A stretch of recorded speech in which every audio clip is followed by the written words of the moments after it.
5 seconds.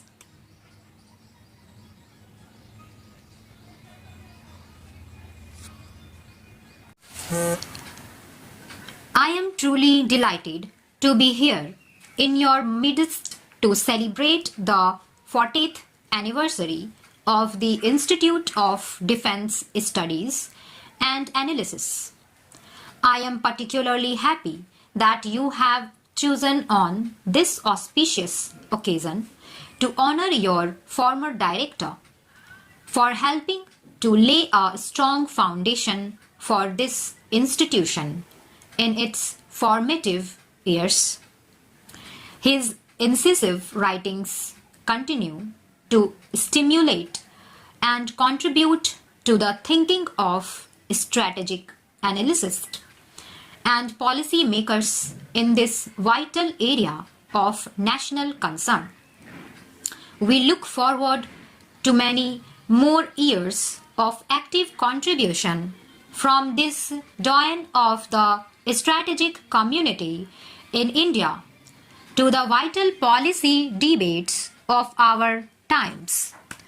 Over the years, he has pointed out in his writings the importance of making strategic choices that affect our national security and well-being by careful weighing of costs and benefits without getting trapped in black and white views of the world, ignoring the shades in between in which the real world manifests itself. He has been an ardent advocate of a holistic vision of national security, tempered with a sense of realism and pragmatism. Let me therefore suggest that, in keeping with our known principle on the need for long-term planning, we use this anniversary celebration on strategic policy planning in general and on IDSA's contributions to this process in particular.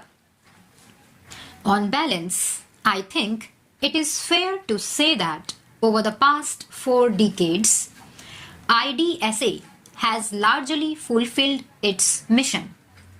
While the existence of IDSA as one of our few strategic think tanks suggests a deeper need to create an adequately vibrant strategic community. This is perhaps a subject for study in its own right.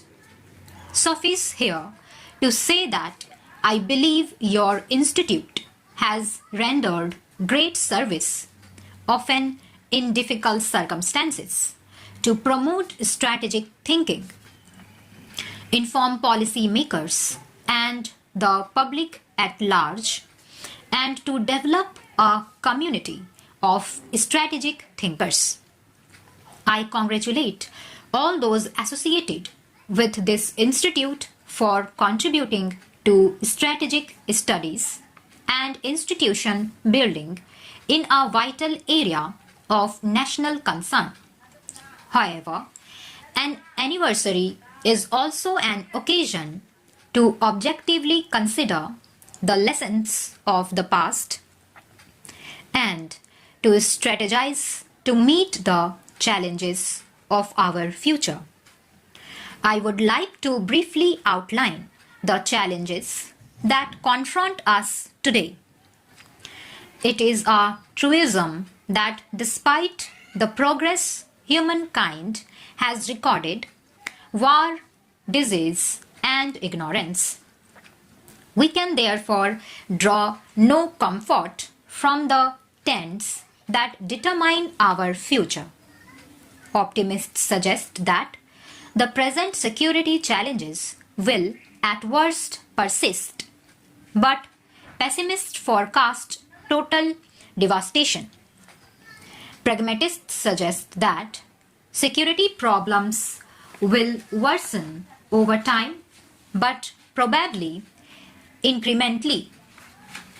Personally, despite my own training in the dismal science of economics, I am inclined to be more optimistic than the optimists.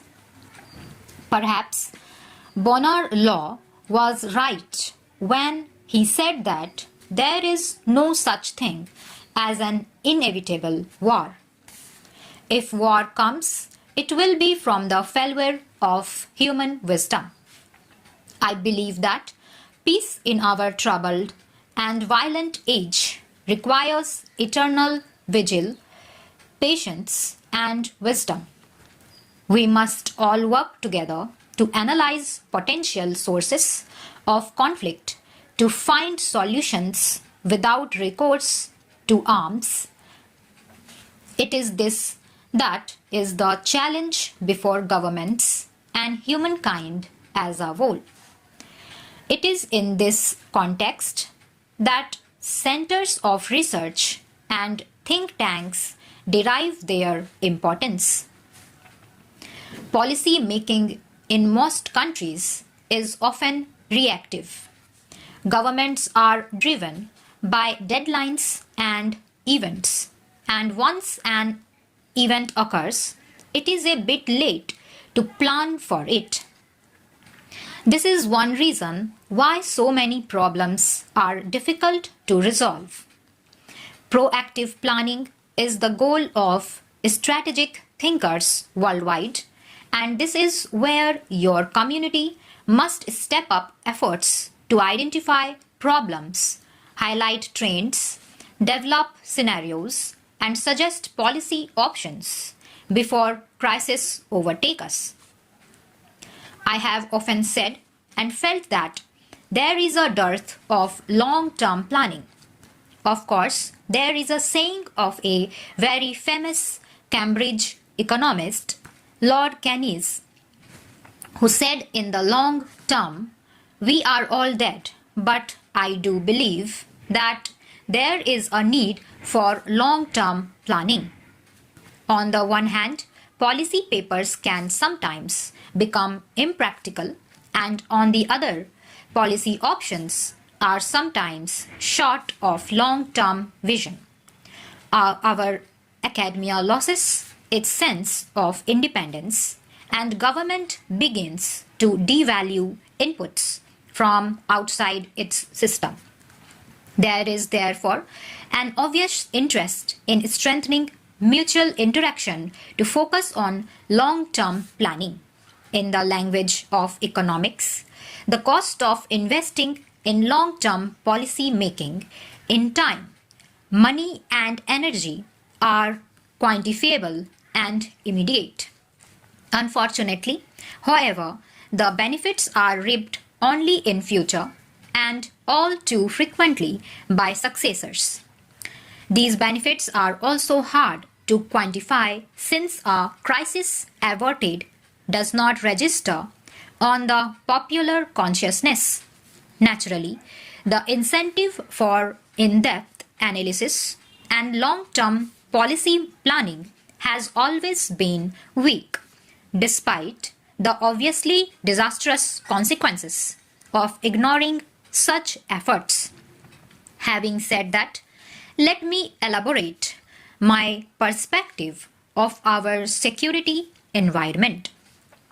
There are those who define security solely in the narrow of violent conflict as only. Stop.